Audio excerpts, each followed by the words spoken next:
Hello and welcome to Millions of Screens. I'm creative producer Leo Garcia, joined via Zoom by TV awards editor Libby Hill and TV deputy editor Ben Travers. Today we're going to be talking about The Crown and Netflix's refusal to add a disclaimer at the beginning of each episode, Peacock subscriber numbers, and HBO Max's, or I guess Warner Bros. Decision to have all of its films premiere day and date on HBO Max when they open in theaters, and some other stuff.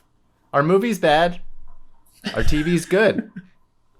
I bought a 65-inch TV. It is very good. Is at that size, is that a TV anymore, or is it a movie screen? Is it a movie? It is frightening how big it is. I am constantly, I get scared when I see it out of the corner of my eye, and I am just like, what is that? That's not a television. This is millions and millions of little screens. Can't you shut up? I'm busy. Boy, what a great show. Skipping ahead to the clicker, our recap of the biggest news items from this past week. Netflix is doubling down on not adding a disclaimer to episodes of The Crown, deeming it a quote-unquote work of fiction. We wrote about this for the site. Libby, do you have any thoughts on Netflix's decision to essentially tell the firm, as it were, to bugger off? Wow, that's a great way to put that, Leo. I love it.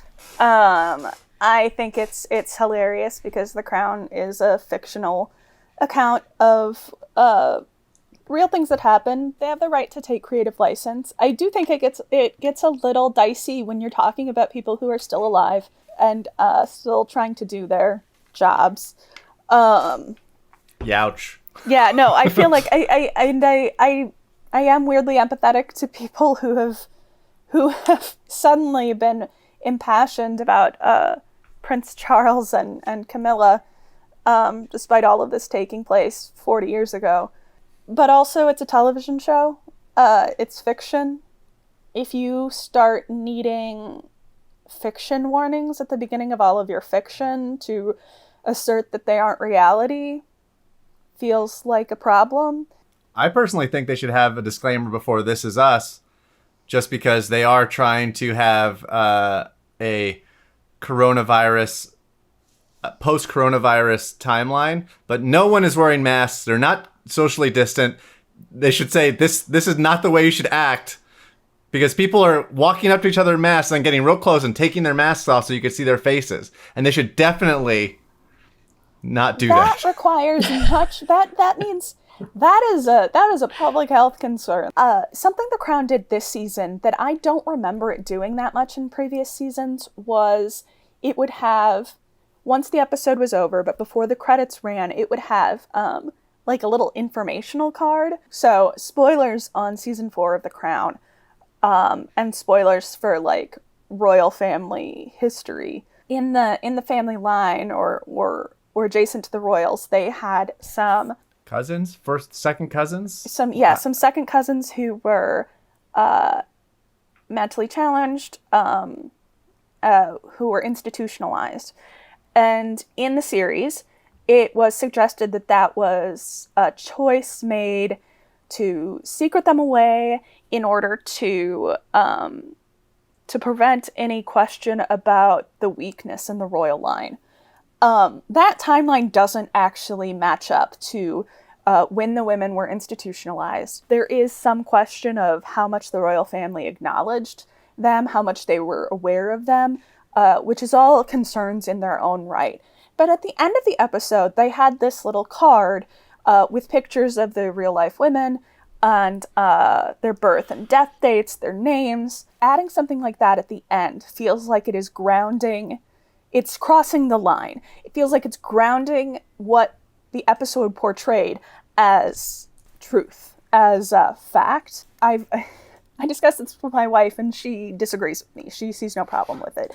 But in a situation where you are having people interpreting episodes of this show to the extent that they don't understand that it is a fictionalized version, to do something like that feels like you're muddying the waters unnecessarily. Not to mention that the way that episode is framed is around Margaret's sort of disillusionment with not being a front and center, and sort of like she's the one that discovers it's all built into the narrative device of like she needs something to do, this becomes her cause celeb, and she's the one who fights for it, and we have no idea if that's the order of operations, Right. how it actually happened. Well, there's no proof to suggest that happened in actuality whatsoever, which feels gross because the story is trying to talk about the royal family kind of hiding these people away, and now the show is using these women to sort of as a tool to shame the royal family. Like it's very weird and is something you get into when you're fictionalizing history,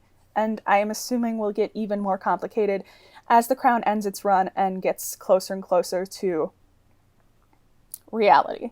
To play devil's advocate in the Please. slightest bit, because I do completely 100% agree that they should not be adding this as a work of fiction to a show like this. I do feel like The Crown, more than many other quote unquote historical epics or period Sure. pieces or inspired by a true story, what have yous, plays into the fact that it is 100% accurate and historically viable, and you can take this as gospel, and that like this is the definitive account of the royals in Britain.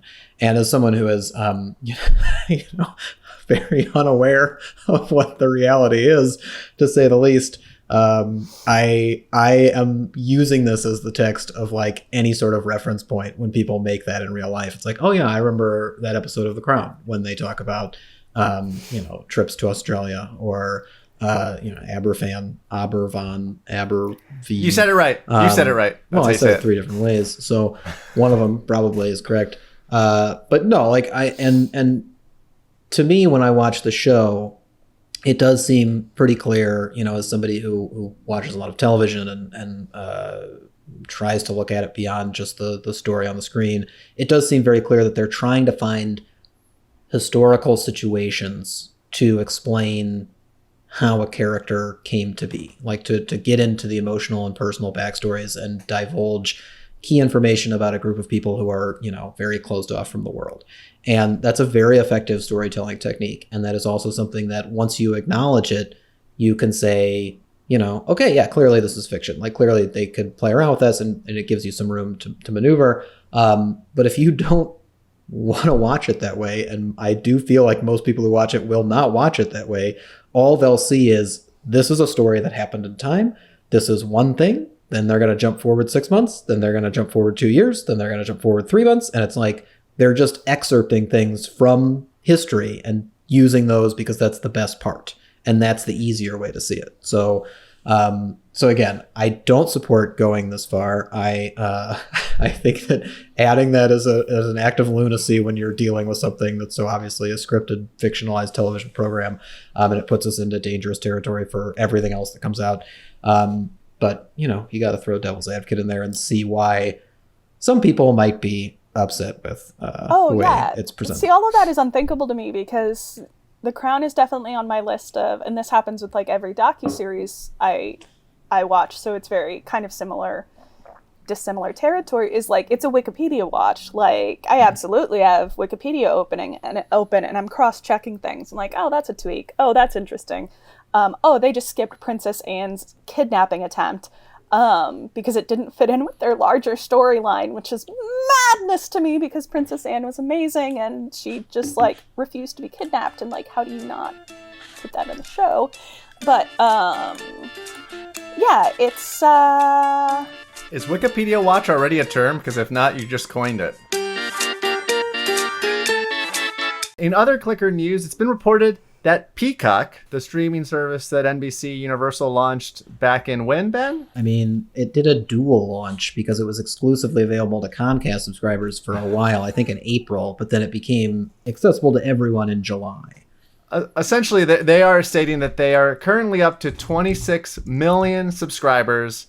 They do not state whether or not those are all paying or not paying. We assume it's a combination thereof.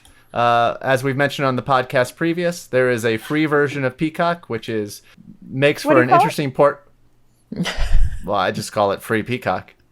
No, you don't. doesn't seem very efficient. If someone wanted to, If someone wanted to make a portmanteau of those two words, they could. It's very easy because they have the same sort of rhyme scheme, two of those words. Free rhymes with P. Oh my god, yeah. The portmanteau Put it supports together. itself.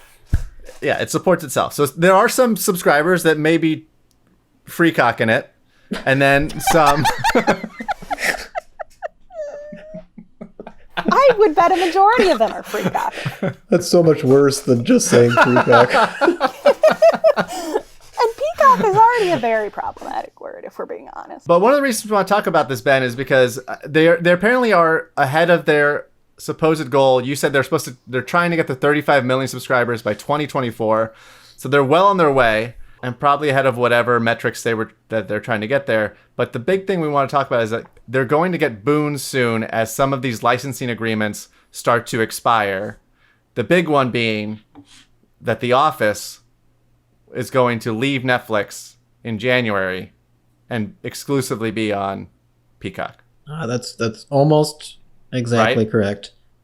Technically, The Office is going to leave Netflix on December 31st, 2020, and it will show up on Peacock January 1st, 2021. So on New Year's Eve, you can watch The Office on Netflix all the way up until midnight, supposedly. I don't know when the turnover actually is. But then when you wake up the next day and you need to nurse that hangover from your one-person solo party, socially distanced, very safe, you'll have to figure out how to subscribe to Peacock. So Do you think that Netflix lets you finish the episode you're in, or does No. it cut off immediately? it's gone. Like I don't think it's going to let you. It's never been there. Right. It'll disappear. And I mean, again, like the fact that people are starting to access Peacock and use Peacock, whether it's for free, whether it's monthly subscriptions, they've said multiple times it doesn't matter to them. They're very happy with their ad-supported revenue source. So like that's okay. Like they just need people to use the service so that people will be able to find the important things as they continue to arrive on Peacock in the years to come.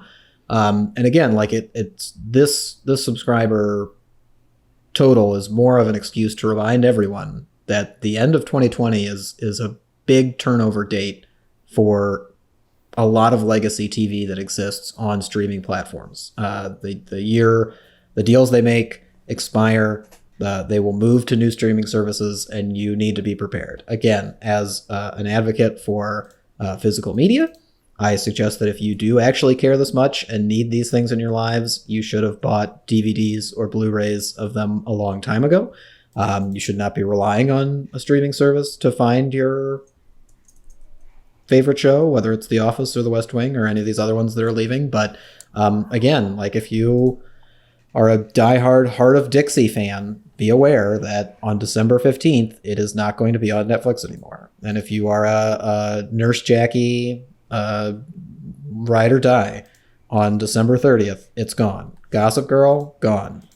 West Wing, gone. Dexter, gone. So prepare accordingly. Is there any other streaming news we could speak about at length?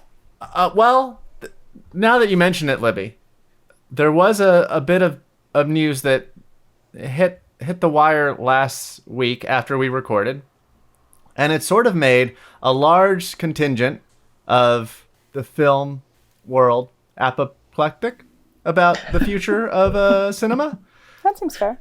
Yes, sort of made a large portion apoplectic. I'm couching my statements. Hedging. Gotta hedge. Gotta hedge. Protect yourself. Warner Brothers Picture Groups announced last week that its entire 2021 film slate will simultaneously premiere on HBO Max at day and date as it does with its theater premieres, meaning that it'll be available at home as it is in theaters.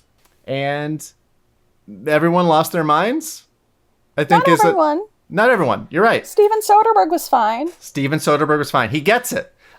Christopher Nolan came out just yesterday and referred to HBO Max as the worst streaming service. I joked on Twitter that he was waiting until Quibi was dead to make that statement. I mean, he couldn't make it before then. Now, granted, I think we on this podcast disagree, and granted, this was my own clickbait headline, but I did call HBO Max the only streaming must-have. HBO Max just has the best library. That's what I'm about. HBO Max, well, especially now, especially knowing that I'm going to have access to all of Warner Brothers' new feature films in 2021. How am I not subscribing to HBO Max? So I guess I already do. Yeah, I guess I wanted to touch base with you guys about this. Not that this is a movie podcast. This is a television podcast. But yeah, I wanted to get your guys' opinion on this Warner news from a television standpoint. And obviously, I mean, Libby, you already kind of mentioned, like, it makes HBO Max even more of a streaming must-have for 2021, just in the sense that, like, if you want to get that amazing back catalog, you now get these films day and date in your living room. HBO Max has always been a great value for your money. We've established that on previous episodes of the podcast. This just deepens that. I know it's not really our place to comment on the film community's reaction to this, but it oftentimes what happens is when the film community reacts to someone, I feel like the TV community's like, I don't understand what you're upset about. I don't think that this announcement on the part of Warner Brothers is indicative of movie theaters dying.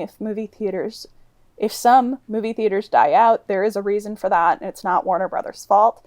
I think everyone is just trying to survive through the next 18 months, literally and figuratively. And I think that the response from a lot of auteur filmmakers can really come across as very elitist, very classist, and it comes across as an attitude of film being this untouchable monolith that cannot be changed. It's very much like religious fervor, which I've never really understood for religious fervor's sake.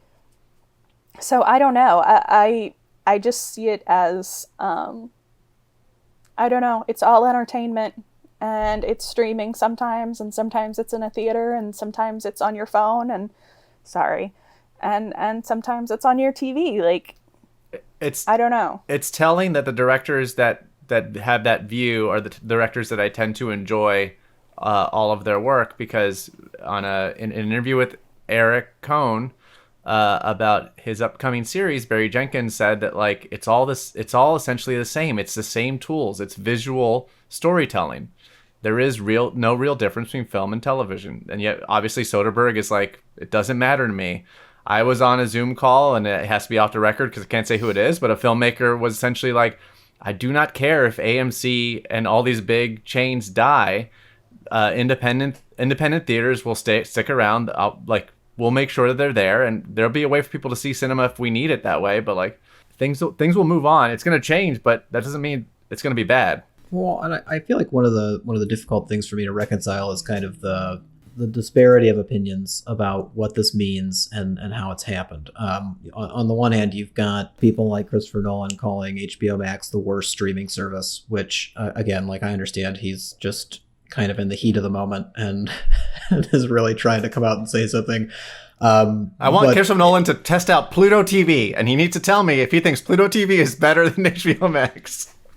To be fair, if anything killed movie theaters this year, it's demanding that Tenet be released in them, so they had to open up just for this single film, but I digress.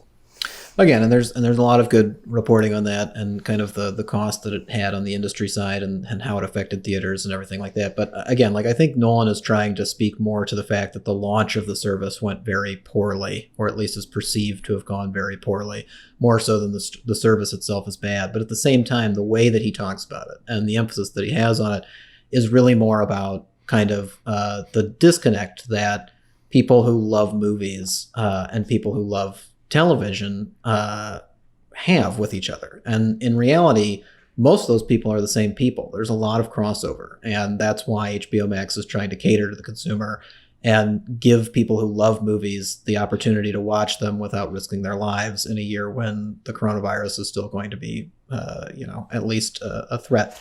So that's part of it. Another part of it is just what it means for theaters, which is something I'm not going to pretend to understand. There's been a lot of damaging things that have been done to theaters well before Warner Brothers, Warner Media, and HBO Max got involved in next year's planning session for their own, professional business interests.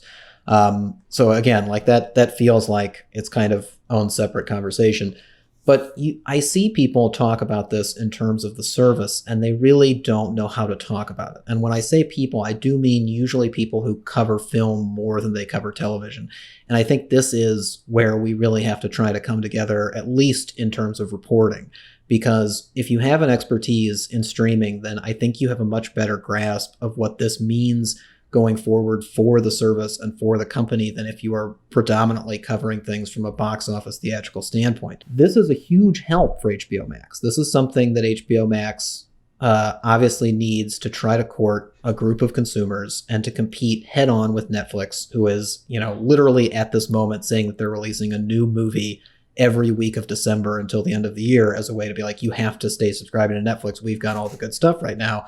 HBO Max can now counter that and say, we have a blockbuster must-see event picture coming at least once a month throughout the next year. So like, you have to now subscribe to us. But the disconnect is I've seen a lot of people saying that HBO Max had to do this because they lack the must-see originals that, say, Disney Plus had with The Mandalorian, which is just objectively false. HBO Max has all of the HBO originals. HBO Max has every HBO show. Whether or not you want to call it an HBO show or an HBO Max show, it does not matter. What matters is where it's being provided to people and what they pay their money to access it on, and that is HBO Max. So that service has plenty of must-see original content. They've had it the entire time. Their problem has specifically been the rollout and the accessibility, and they are trying to overcome that early kind of, hiccup, whatever you want to call it, however seismic you want to call the launch problems that they've experienced and the branding problems that they've experienced. They're trying to correct that by making it very clear what they have to offer and why you need to access it. And that kind of move will not only help them gain subscribers, which is their number one motivation, but it will also help them with their continued negotiations with Roku. It will help give them leverage in those kind of conversations where they're trying to put HBO Max on more services and make it more accessible, to everybody in North America, I assume. And that's really essential. And whether or not this is a viable business strategy to put all of your eggs into the streaming service basket and say, we're going to forego a lot of theatrical revenue, either for 1 year or potentially beyond 1 year, even though they adamantly say that this is only a 1-year experiment. That's a question that I don't think anyone really has an answer to. We had plenty of people trying to say that Netflix was going to fail year after year after year when they were investing billions and billions of dollars into original content. And so far, that has proven incorrect. They have succeeded. They have done exactly what they've reached out to do. So to say that another company that is trying to become a direct competitor with that service and make that kind of money, when HBO was trying to talk about making $7 billion a year as opposed to, Netflix trying to make $30 billion a year, when you're going after those kind of numbers, it's not up to me to say whether or not this is a viable strategy. What I can tell you is whether or not this is a good strategy to lure consumers for the thing you're trying to get them to do, and it absolutely is.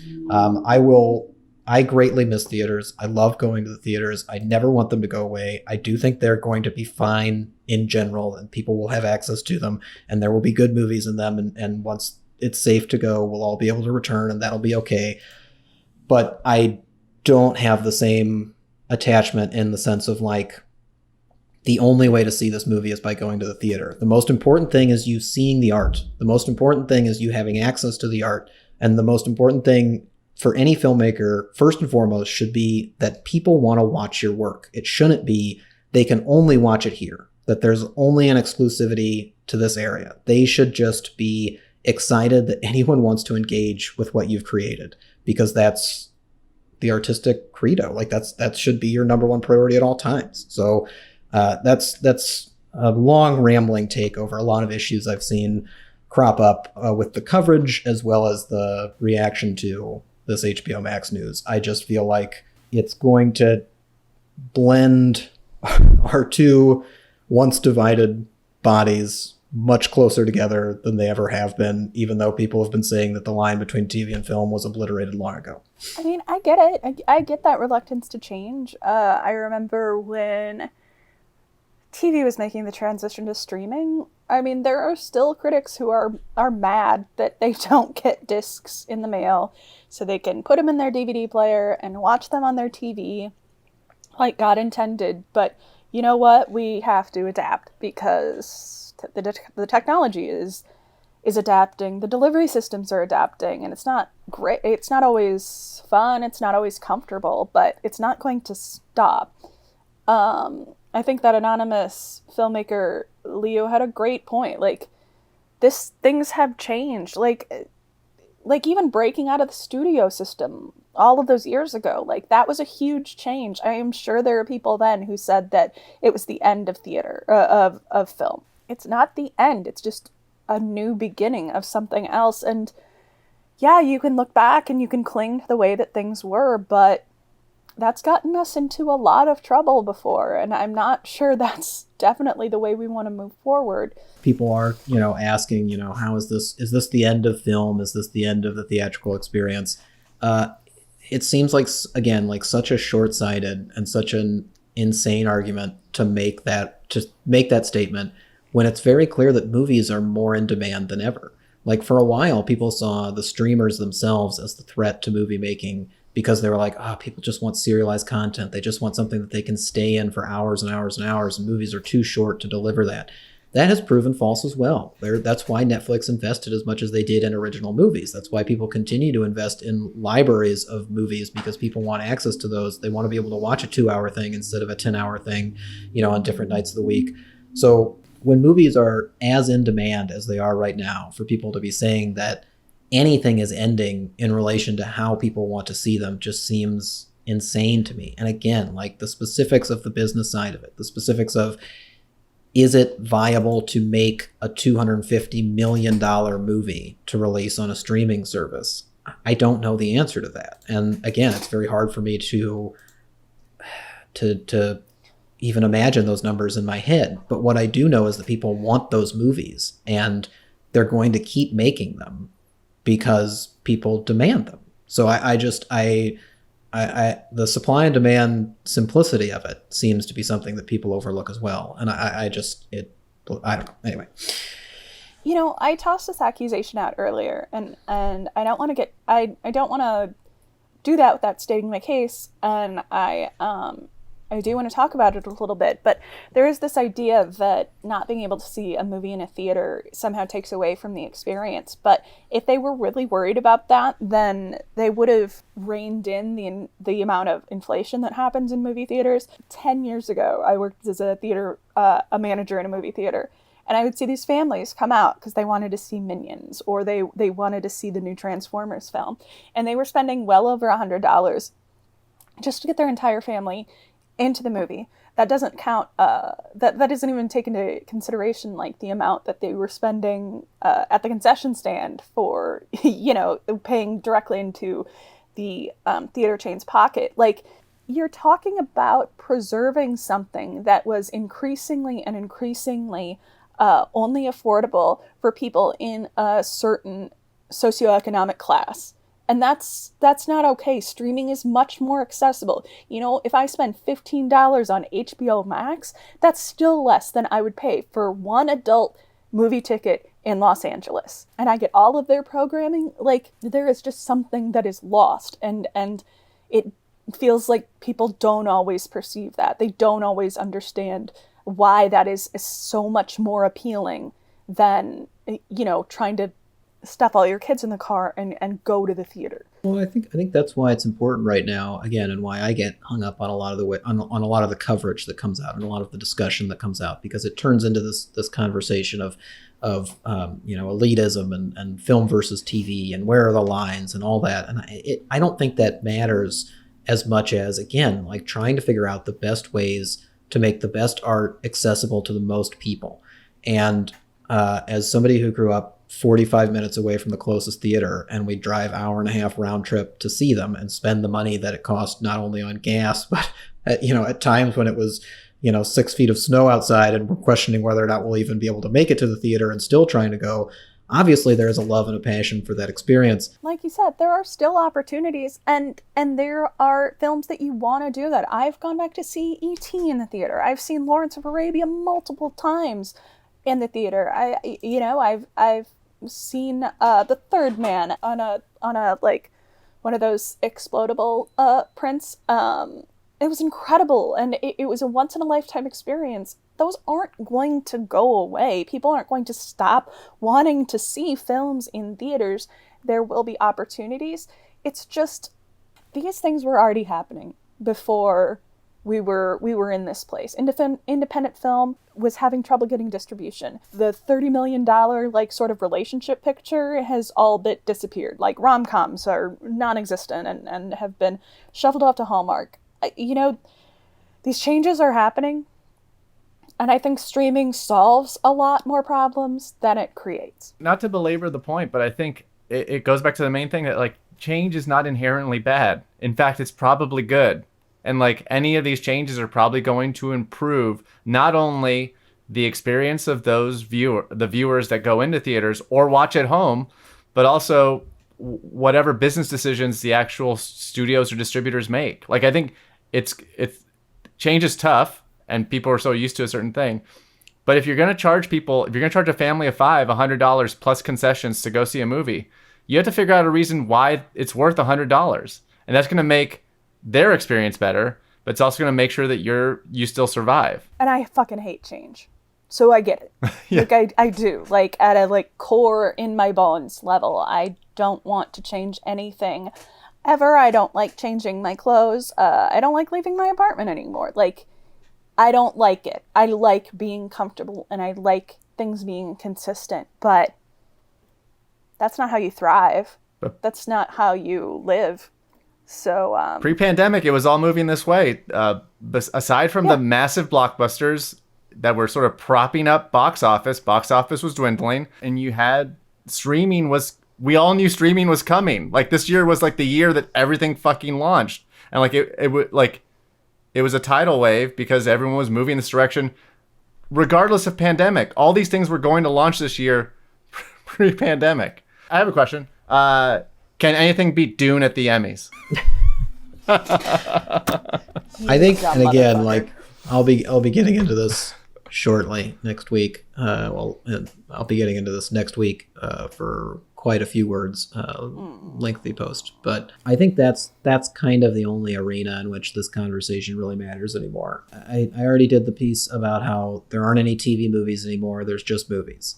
I think that the discussion of what is film and what is television, the way it's usually held, is pointless. I think what matters is looking at what's the best way to tell a story, and then, when those things inevitably compete in our year-end lists and prestigious awards, that's when the categorization matters. Because if things are competing against each other that aren't the same thing, that's where things get really tricky. So the idea of episodes of something competing as movies is a problem when it comes to awards. But when you're just talking about people watching it, I don't give a shit what you call it. I don't give a shit how you see it. I mean, we've all made the arguments that the best movie I saw last year was the Colgate ad during the Super Bowl commercial, which is not a real ad. I'm just making something up. Don't Google that. The best movie of all time is terrible. the Folgers ad where the siblings want to have sex with each other.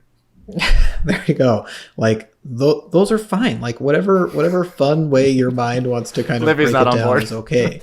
The problem for me is that when you start comparing things against each other, and they shouldn't be compared, and the work that goes into them is completely different. And Libby made a great illustration of this very simply in this week's new rules for the Emmys that came down, where with Variety Talk and Variety Sketch being lumped into the same category, that's the opposite of what needed to happen. Like we already had a problem in which the Variety Talk shows that were weekly were competing against Variety Talk shows that are nightly, and those are very different formats. It's pretty close to the argument of saying drama series, on broadcast that had to make 23 episodes a year competing against something that made 6 episodes Those aren't really trying to do the same thing. Those are very different mediums. And that's when you get into trouble, is when you start comparing those two. But as long as people are watching them, as long as it's good and people want to support that, that's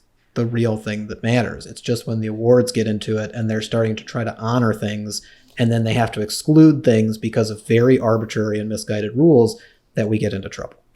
Right. I think awards ruin things because, I mean, you're right. Like, I think all of us would agree that Lemonade probably should have won an Oscar, an Emmy, and a Grammy, because it was just perfect. But like there are just it is just awards, and like I don't want to get in arguments with people. I don't want to get in arguments with people about whether something is a film or TV. But because my title is TV awards editor, I have to get into those arguments. Like, that's my business. Like, it is never from an artistic point of view, really. It's about trying to have as level a playing field as possible. Art is art, and it's all great. I mean, that's not true, but artistic expression is all great, and not necessarily better than. I mean, it's just to my own theory, television has never been better, and film has never been better. Both things are getting better. But which is better than the other? Neither. They're both the same thing. They're the same thing. It's like saying, essentially, whatever's newest. It's essentially, this is a bad analogy, but commercials are better. Commercials are the best. You're right. Commercials are the best. Advertising is the best. It's the shortest and the best. That's what I learned from Mad Men. No, but the point, and I was actually going to use this analogy when talking about why there's less awards why they're combining awards as opposed to creating more. Because the idea is we shouldn't have an award for best fruit. We should have an award for best apple, or like best variant of red apple versus best variant of green apple. Like we want to sort of prop as many great things up as we can, as opposed to like dwindling down how many awards we give out. Well, I mean, exactly, but also that's how you end up with Grammys. Millions of Screens is a production of the Penske Media Corporation and IndieWire. Our theme music features excerpts from the classic YouTube video Bjork Talking About TV and Willy Wonka and the Chocolate Factory. Our editor-in-chief is Dana Harris-Brightson. Our publisher is James Israel. And our executive editor is Ann Donahue. Our favorite direct-to-streaming releases include Palm Springs on Hulu, Let Them All Talk on HBO Max, and Mindhunter Season 2. IndieWire's Millions of Screens endorses art! Exclamation point. You can find us on Twitter at A Million Screens, at Midwest Spitfire, at Ben T. Travers, and at Leo Garcia. You can also find us on Apple Podcasts, Spotify, Google Play, so leave a review and let us know what you think. If it's good, we might read it on the air. This is Ben, Libby, and Leo. Remind you as always that you shouldn't let poets lie to you.